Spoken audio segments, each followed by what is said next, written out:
Movie Review by Rob.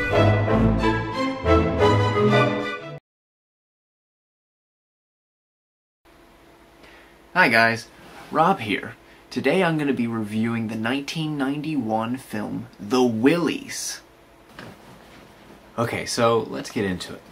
1991, a film called The Willies was made, and it was directed by Brian Peck. Don't worry if you haven't heard of him, because he actually hasn't directed anything else or written anything since then. He's actually appeared in a lot of movies, I think including X-Men 2, as very small bit parts like reporters. But I was recommended this movie by a friend.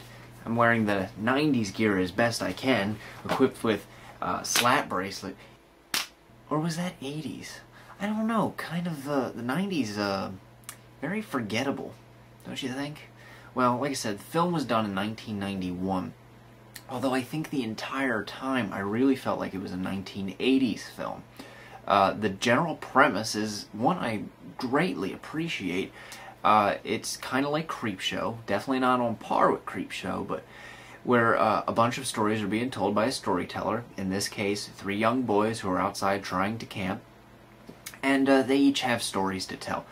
In the beginning they're very, very short stories, 3 of them to be exact. Most of them are kind of urban legends, but they're entertaining nonetheless.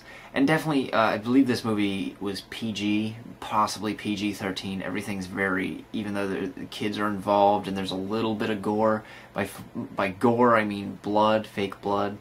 Nothing further than that. But it basically, like I said, is like Creepshow. You have your several stories. One of the kids in the beginning is none other than Sean Astin.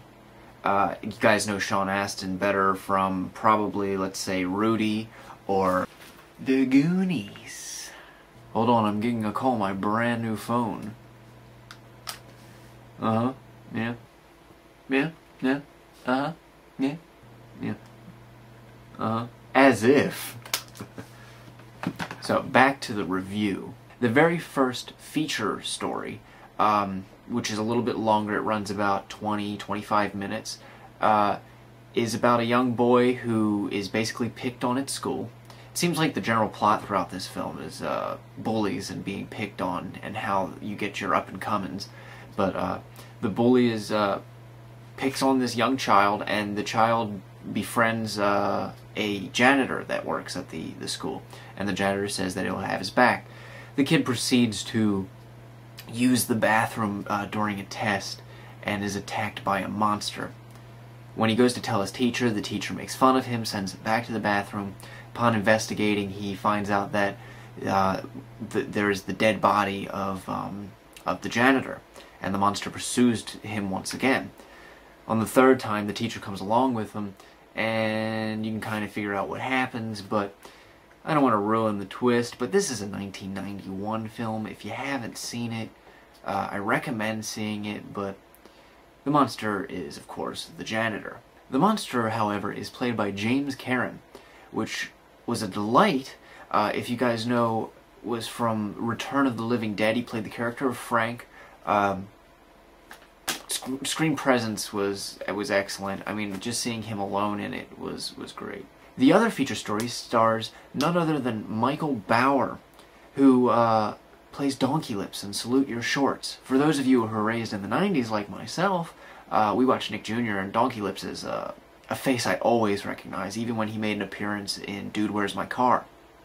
So his performance is nothing special, but it follows another bully who picks on children non-stop at school. He takes joy in everyone being miserable around him, but for some reason he has a fascination with the household fly.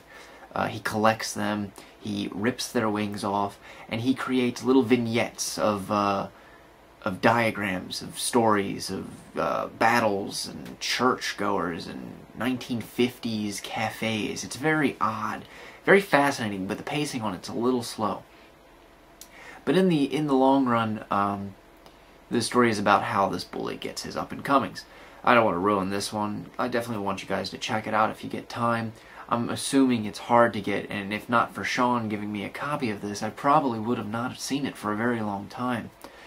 Overall, pacing is bad, but like I said, even though it's a 1991 film, it feels very much like a 1980s film. Acting, something to be desired. James Karen did a great job. I mean, some of the kids, you get good performances out of them, even though, you know, they're kids. Sean Astin did a pretty good job. He even makes reference to the Goonies in the film, which is kind of funny. You want to play pirates, huh? Like, I never seen, like, a character reference that's not even related to it do that. So it was kind of a, like, here you go, fans, kind of thing. So, I'm going to give this film... Let's say if I had seen it when I was younger, which I'm sure if you're watching this and you've seen it, you're thinking it's an awesome movie more than likely. So nostalgia-wise, I probably would have given this like a 5 out of 5, you know. But since I didn't see it then, and I have more of an analytical perspective of it, I'm gonna give it a 2.5 out of 5. Sorry, Sean. Sorry, everybody. 2.5 out of 5. I probably wouldn't watch this again unless I wanted to. Just see the reactions on people's faces. So keep them coming. And remember, I'll be watching.